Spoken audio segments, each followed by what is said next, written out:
Olá, irmãos, bem-vindos a esta apresentação especial no nosso canal. Bem-vindos a esta noite de quarta-feira. As bênçãos de Cristo habitem no nosso coração. Estamos aqui para continuar dando olhada na profecia bíblica e hoje, pela graça do Senhor, iremos terminar o capítulo 11 de Daniel, um dos capítulos mais complexos da profecia. Eu reconheço, e eu aqui falando com vocês, tenho estudado muito sobre isto e não digo que cheguei à conclusão mais assertiva ou, enfim, nós temos que estudar constantemente em atitude de oração. Pela graça de Deus, nós iremos compreender. Jesus prometeu, os sábios compreenderão. Mas, irmãos, antes de terminarmos assim o nosso capítulo 11 de Daniel, quero compartilhar com vocês algumas coisas. E hoje não vou falar muito sobre o que está acontecendo na Indonésia, a questão lá do Papa. Não, veremos amanhã, se Deus permitir. Mas alguém compartilhou comigo um vídeo que achei muito interessante. Muito interessante. E eu vou colocar. Mas existe aí no vídeo uma música meio que estranha. Não gosto muito desse tipo de música, mas não tenho nada que fazer. Vamos ver o vídeo.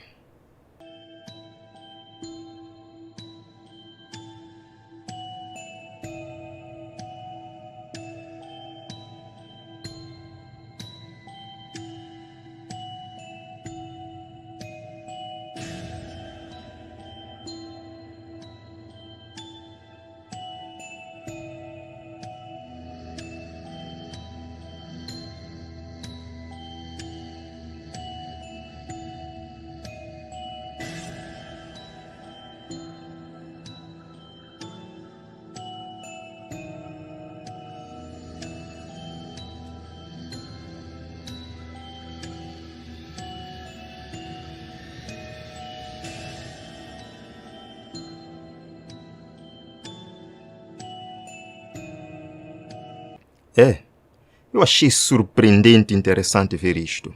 Como estes presidentes, estes líderes políticos muçulmanos dobram seu joelho diante do Papa, beijando sua mão e mostram total reverência por Roma. Queridos irmãos, se isto não é o cumprimento de Apocalipse 13, que todo mundo se maravilharia ante a besta, eu não sei o que mais é. Estamos vendo diante dos nossos olhos. Irmãos, não quero falar disto agora. Vamos lá. Em 28 de agosto, a The Pilot, que é considerado a publicação católica mais antiga da América, lançou um texto lamentando o abandono das leis de Jesus. É disto que eu quero falar. Lançou um texto lamentando o abandono da Blue Law. E se você não sabe o que é Blue Law, lei azul, pesquise na Google, na Wikipedia. E vão lhe dizer que Blue Law, na verdade, são leis dominicais nos Estados Unidos da América. Eles lamentam o abandono das leis dominicais. E o jornal disse que, enquanto as leis dominicais, ou leis Jesus, estavam em vigor, era mais fácil para a sociedade desfrutar dos benefícios do descanso e da adoração. E eles dizem que a importância de um domingo repousante e rezante pode ser mais urgente do que nunca. Irmãos, vejam aqui, isto vem da The Pilot, o resto do tempo comum. Vejam, eu sei que domingo é um dia que nos é ordenado a manter santos e que é um dia para ser reservado para descansar, assim como o próprio Deus descansou no sétimo dia. Eu pergunto, em que parte da Bíblia vem escrito isto? Em que parte da palavra de Deus aparece isto? Que o domingo é o dia para descanso, assim como Deus descansou no sétimo dia? Isto não existe na palavra de Deus. Vamos continuar. Eles dizem que, no entanto, é tão fácil resistir a este plano. Parece que os domingos se tornaram tão agitados como os outros 6 dias da semana. Lojas agitadas com compradores. E-mails de trabalho são enviados e recebidos. Os domingos estão se tornando agitados. Ora, irmãos, me respondam. Em que parte da Bíblia aparece que Deus tem um plano com o domingo? Que Deus tem um plano para manter o domingo santo? Que o domingo é um dia de paragem? Isto só na tradição católica romana.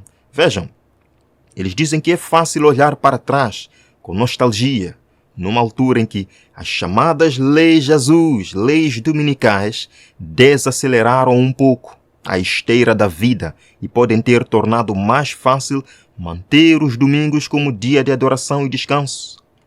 Eles aqui estão lembrando os bons momentos da Blue Law na América e lamentando, irmãos, o abandono da Blue Law.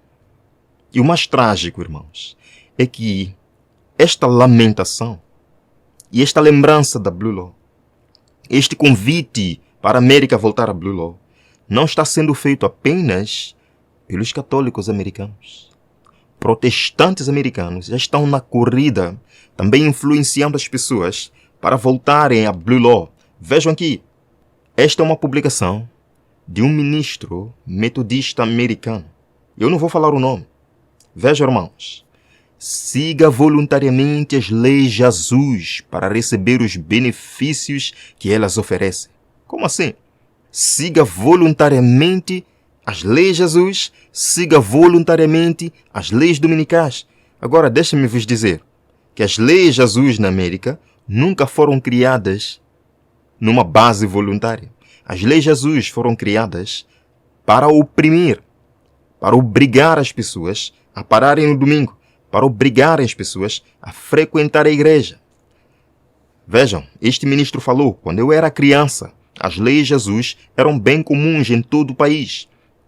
As leis Jesus foram originalmente promulgadas para restringir ou proibir certas atividades comerciais e recreativas no domingo, para ajudar aqui, irmãos, a promover a observância do dia cristão de adoração. Sim, este sempre foi o objetivo da Blue Law, obrigar as pessoas a guardar e manter o domingo sagrado. E vejam, lei Jesus, quando os valores puritanos eram a lei, foram os puritanos que trouxeram esse conceito de descanso dominical sob lei nos Estados Unidos da América. E eles puniam as pessoas por transgredir o domingo. E agora, líderes religiosos, protestantes e católicos, estão convidando a América a voltar a este cenário, meus irmãos. Vejam aqui, é dito, no entanto, embora pareça mais difícil agora, a importância de um domingo repousante e rezante pode ser mais urgente do que nunca. Este é claramente um convite, esta é claramente uma declaração de reflexão, que os americanos reflitam, não é este tempo de voltarmos à guarda dominical por lei. De uma forma particular, os líderes trabalhistas influenciados pelo ensino social católico lutaram intensamente pelo direito dos trabalhadores a terem seus domingos como dia de culto e descanso. Isto é verdade. Afinal de contas, quem impulsionou o crescimento das uniões trabalhistas e sindicatos nos Estados Unidos da América? Quem? O papado. Muitos sindicatos tiveram suas primeiras reuniões nos porões de igrejas católicas americanas. Não só, irmãos, em 1º de setembro de 2024, o padre católico canadense Raymond de Souza lançou também uma publicação no National Post, um jornal secular canadense, dizendo que os domingos foram separados por Deus dos restantes dias de semana. Mas em que parte da Bíblia isso aparece? Ele diz também que os trabalhadores devem refletir na primazia do domingo, deixando as compras online e outras coisas que se intrometeriam no culto dominical. Vejam aqui, 1º de setembro de 2024, Raymond de Souza, neste debate sobre o primeiro dia da semana, ele diz: os cristãos mudaram o sábado para o domingo em honra da ressurreição que aconteceu no primeiro dia da semana. Isto é claro. Esta é uma declaração lógica. Os cristãos mudaram, mas na verdade não foram os apóstolos de Cristo. Foi a Igreja Católica Romana, com a influência do imperador Constantino. O que pode ser feito então? Eles falam muita coisa e terminam dizendo: o que é que pode ser feito? Mantenha o domingo na cabeça da semana. Isso importa. E não deixe que as compras online se intrometam no domingo. Queridos, este é um jornal secular. postado na National Post canadense, com milhares de leitores diários. Eles estão lendo estas coisas. E que influência isto tem na mente destas pessoas? Não só. La Nación, que é um jornal diário com sede na capital do Paraguai, também lançou uma publicação pedindo às pessoas para reclamarem o domingo como dia do Senhor, como dia de descanso. Vejam aqui, domingo, dia do Senhor, dia de oração e descanso. Queridos, este movimento é grande. O objetivo claro aqui deles é estabelecer o domingo por lei, convidando numa primeira fase as pessoas a abraçarem voluntariamente. Eles dizem, Jesus convidou os discípulos a descansar. Sim, mas em nenhum momento Jesus convidou os discípulos a descansar no domingo. Vamos continuar. Eles dizem, o descanso faz parte da lei de Deus. Devemos recuperar o domingo como dia do Senhor, dia de oração e de descanso. Em jornais seculares, fato é, meus irmãos, que os jesuítas de Roma estão trabalhando ativamente para o estabelecimento ou restabelecimento do dia do Senhor. Vejam aqui neste livro, nesta palestra, em que foi apresentado este livro com o título Restaurando o Dia do Senhor. Como reclamar o domingo pode reviver nossa natureza humana. Eles estão trabalhando duro para isto. O movimento está cada dia mais crescendo. Mas também, irmãos, o movimento da verdade, o movimento que restaura a verdade para este tempo, também deve crescer.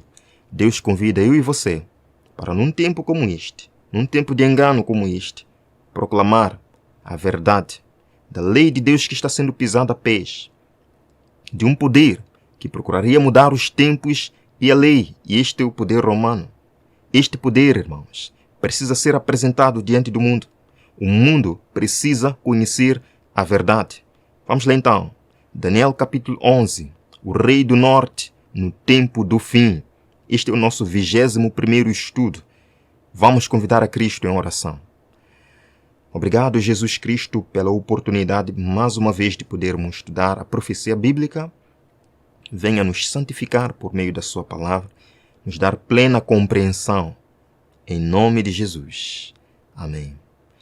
Queridos, como eu disse, Daniel capítulo 11 é um dos capítulos mais complexos da profecia. Eu reconheço, é realmente difícil. E sem história, sem contextualizar os versos com a história, fica realmente difícil de nós entendermos. E até aqui, até o estudo de ontem, nós entendemos que o rei do norte é Roma papal, que protagonizaria várias revoluções com vista a estabelecer o seu poder no tempo do fim. E agora o verso número 36, o subtítulo aqui na minha versão, Almeida, aliás, nova versão internacional, é o rei arrogante. Muito interessante. O verso número 36 nos diz, e este rei fará conforme a sua vontade, levantar-se-á, engrandecer-se-á sobre todo Deus. Isto é parecido com alguma passagem da palavra de Deus. Isto é parecido com outro verso na Bíblia de Paulo, que fala sobre um poder que sentaria-se no trono, querendo parecer Deus, certo? Acima de todo outro Deus. É parecido também com o Apocalipse 13, veremos daqui a pouco. Vamos continuar. E contra o Deus dos deuses falará coisas espantosas, e será próspero, até que a ira se complete, porque aquilo que está determinado será feito. Agora nós iremos voltar a ler o texto, com alguns sublinhados que eu coloquei para nos esclarecer, para nos ajudar na interpretação do verso. Vamos, irmãos.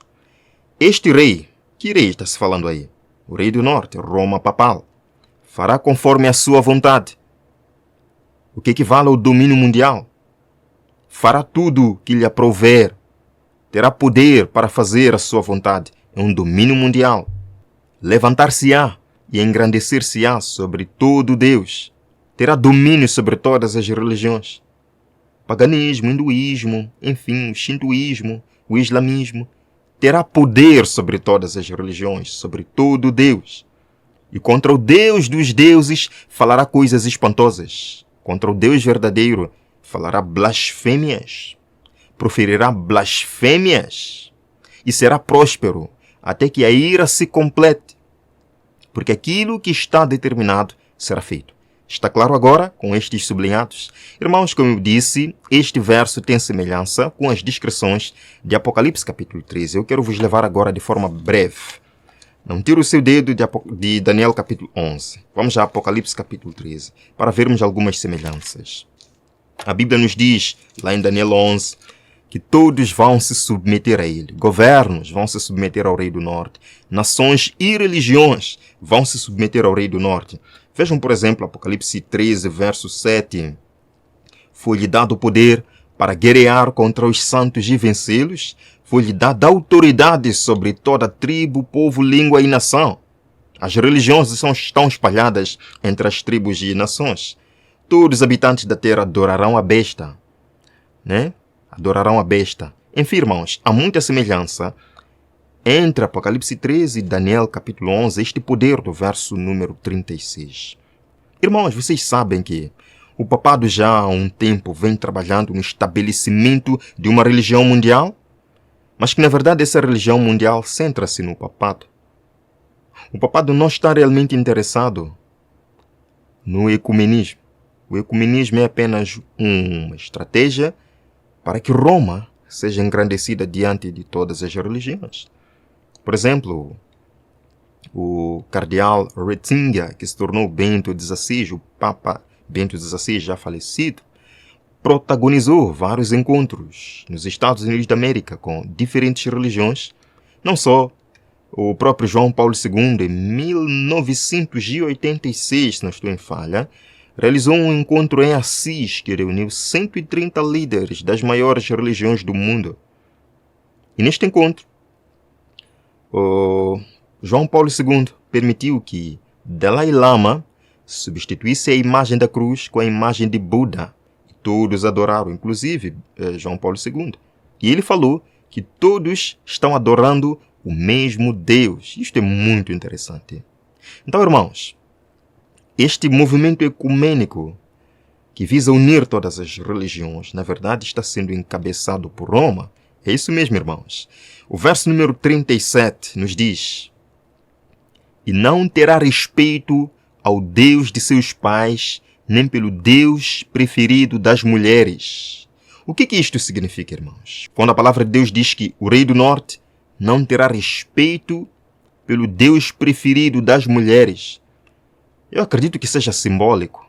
Lembram que até em Apocalipse 14, falando dos 144 mil, diz que eles não se contaminaram com mulheres. As mulheres representam igrejas apostatadas, religiões apostatadas. Não terá respeito pelas igrejas e religiões, nem por Deus algum, mas se exaltará acima de todos eles.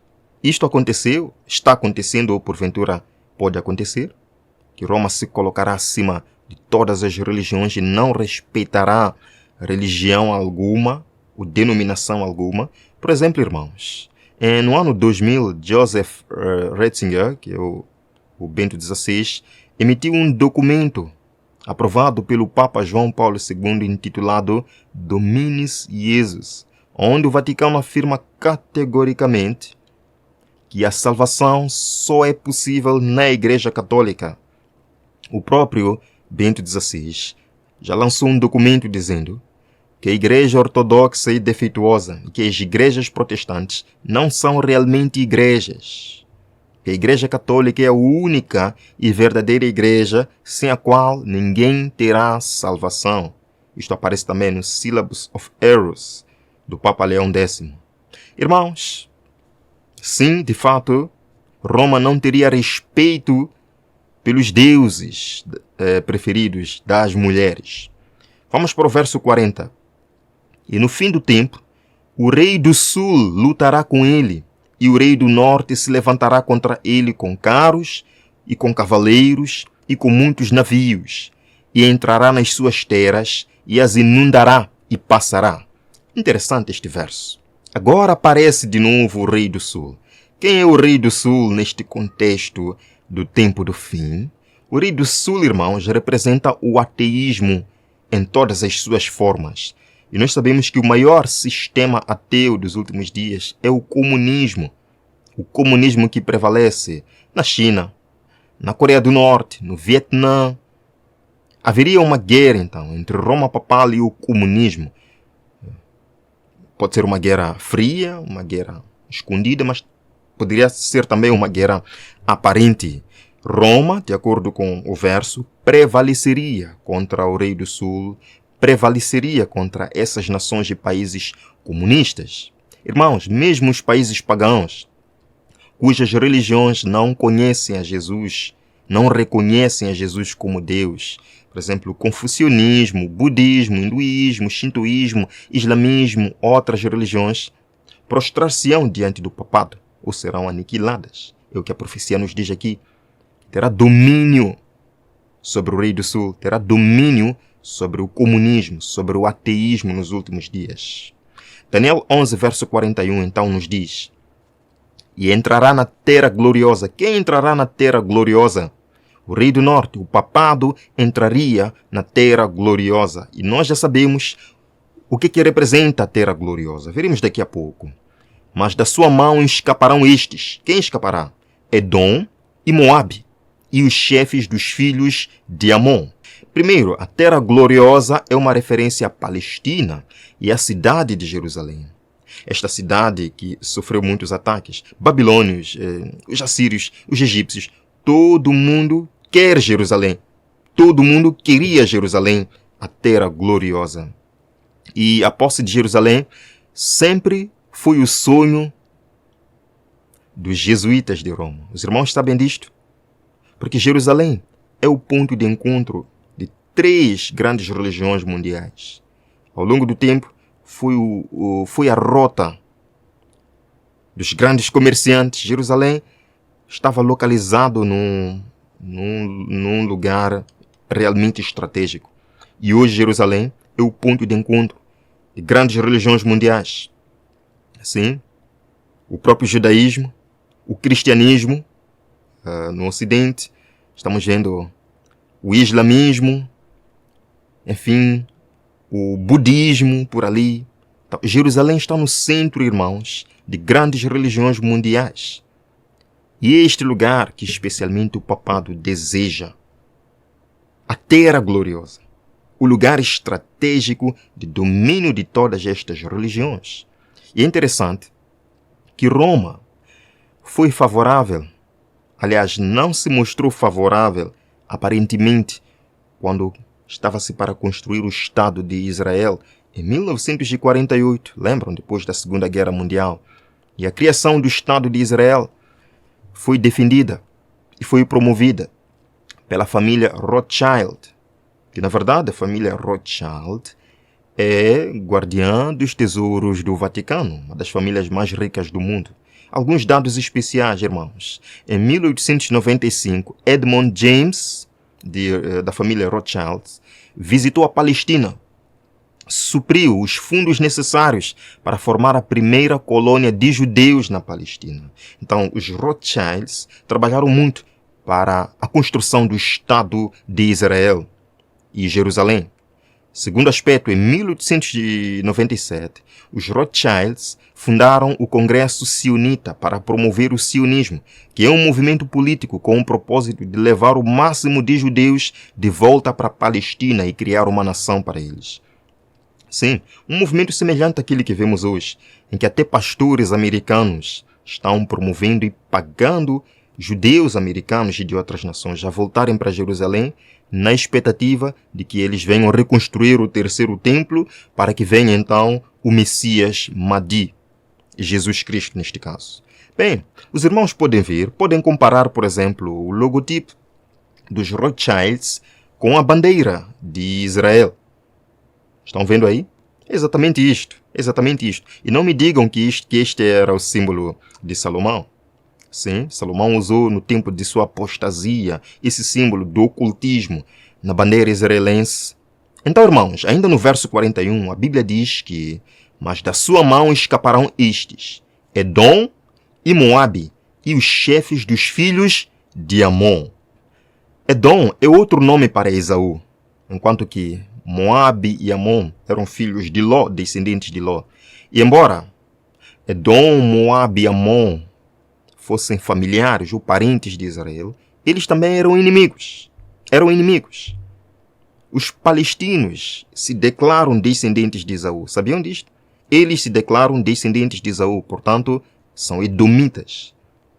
E a profecia prevê que alguns deles escapariam do poder do rei arrogante, escapariam do poder do rei do norte, de Roma.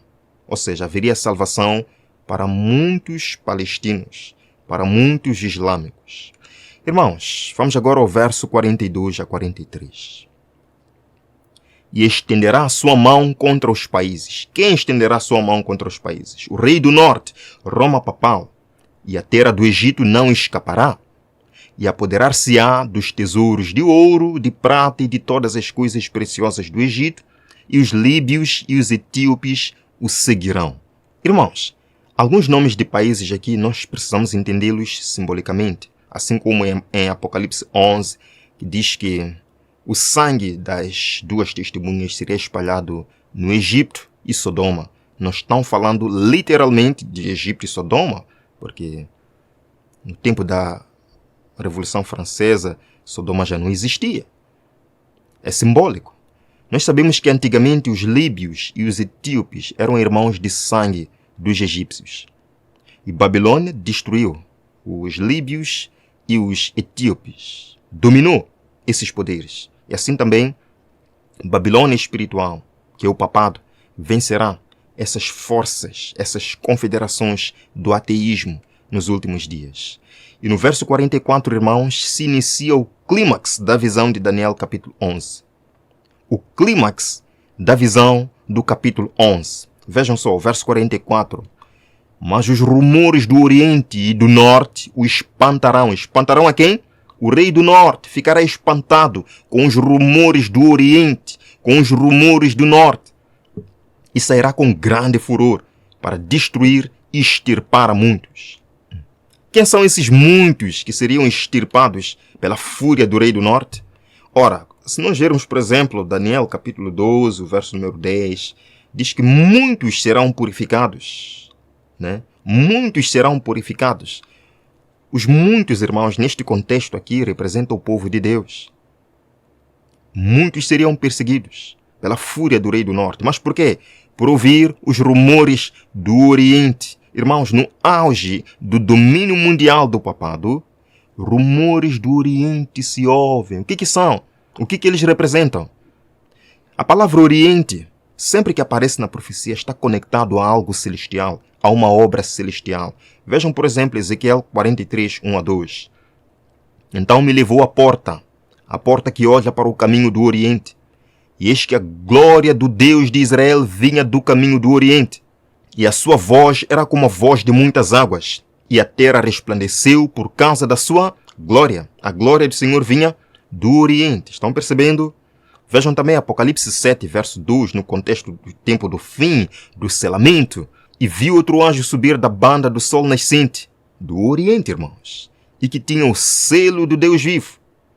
O selo do Deus vivo será colocado na fronte daqueles que forem semelhantes a Cristo no caráter, daqueles que obedecerem a Cristo, guardaram os seus mandamentos e mantiverem fé em meio à apostasia dos últimos dias, em meio à apostasia da lei dominical, em meio à apostasia da transgressão da lei de Deus. Estes brilharão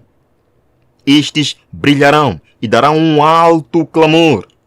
E este alto clamor, meus irmãos, que são os rumores do Oriente, uma obra do Oriente, uma obra celestial, que perturbará Roma no auge de seu domínio. E Apocalipse capítulo 16, no contexto da sexta praga, fala que será preparado o caminho dos reis do Oriente, meus irmãos. Vejam aqui, Apocalipse 16, verso 12. E o sexto anjo derramou a sua taça sobre o grande rio Eufrates, e a sua água secou-se, para que se preparasse o caminho dos reis do Oriente. Irmãos, nós precisamos compreender isto.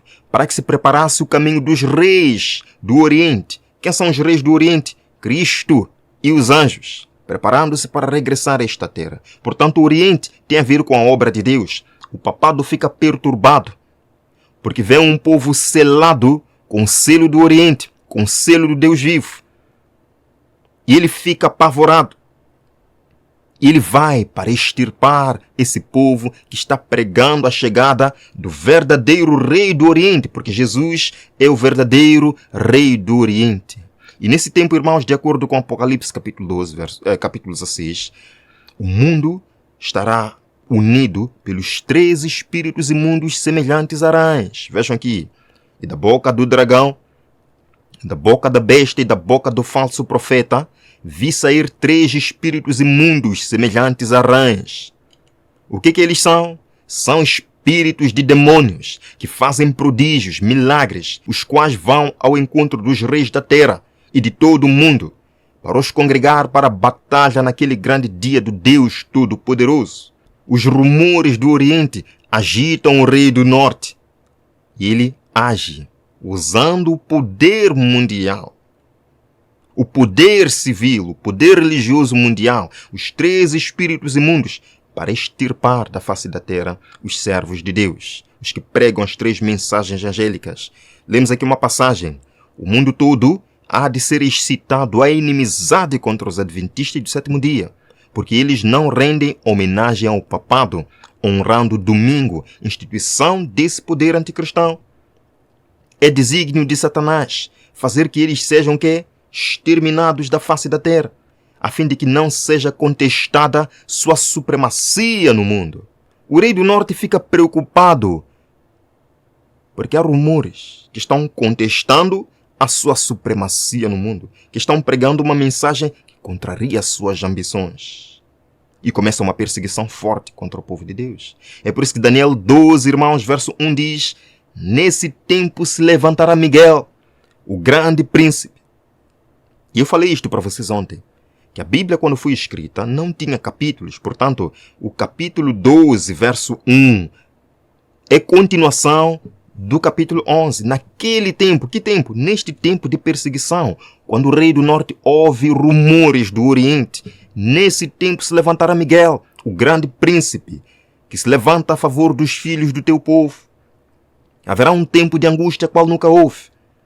Mas falaremos disto no próximo estudo. Haverá um tempo de angústia.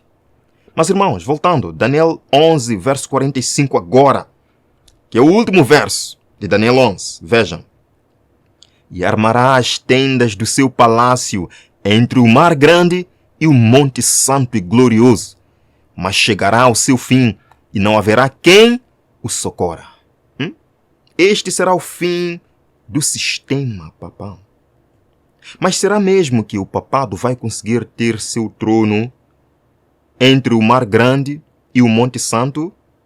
A Bíblia está nos dizendo que o papado buscaria colocar o seu trono entre o mar grande, que é o mar Mediterrâneo, e o monte santo, ou seja, em Jerusalém. Será que o papado procuraria colocar o seu trono em Jerusalém? Irmãos, cristãos e judeus falam muito da probabilidade de se reconstruir o 3º templo de Jerusalém no Monte Santo. Os irmãos sabem disto, tenho compartilhado com vocês. Por que nós vemos o conflito entre Israel e Palestina? Por quê? É que quanto maior este conflito, melhor será para o rei do norte, que espera o momento certo para declarar Jerusalém como um território internacional e assim ficar sob a custódia destes poderes mundiais. Certo, irmãos? Daniel 11:45 diz também: mas chegará ao seu fim e não haverá quem o socorra. Não haverá quem o socorra. E Apocalipse 17 fala sobre esta destruição final de Babilônia. A besta e os 10 chifres que você viu odiarão a prostituta. A besta da terra e os 10 chifres, os poderes que ajudarão Roma no seu domínio final, odiarão a prostituta. Eles a levarão à ruína e a deixarão nua, comerão a sua carne e a destruirão com fogo. Será a ruína final. E não haverá quem o socorra. Verso 17. Pois Deus colocou no coração deles o desejo de realizar o propósito que ele tem. Este é o propósito de Deus. Por isso que a profecia nos disse lá em Daniel 11. Até que se cumpra a vontade do Senhor. O Rei do Norte finalmente chegará ao fim. Depois de uma longa batalha de séculos, Cristo vencerá. E os que são fiéis vencerão com Ele. Cristo se levantará. E os que são fiéis se levantarão com Ele. Haverá tempo de angústia, mas os fiéis serão salvos. Todo aquele que tiver o seu nome escrito no livro. Irmão, o tempo de ter seu nome escrito no livro é hoje, não é amanhã. Não é quando chegar o tempo. Busque hoje a certeza de que o seu nome está lá escrito. Enfim, vamos terminar, o nosso tempo já se foi. Vamos terminar com uma oração. Senhor Jesus, obrigado por este estudo e por abrir nossa mente para compreender isto. Pai, sabemos que, como humanos, há muita coisa que ainda precisamos compreender. Ajuda-nos, Senhor, a estudar mais e mais para que cheguemos à plena compreensão em nome de Jesus. Prepara o nosso coração para os grandiosos eventos. Prepara o nosso coração para o encontro com o Senhor. Em nome de Jesus. Amém. Amém, irmãos. Até breve, nos veremos amanhã pela graça do Senhor.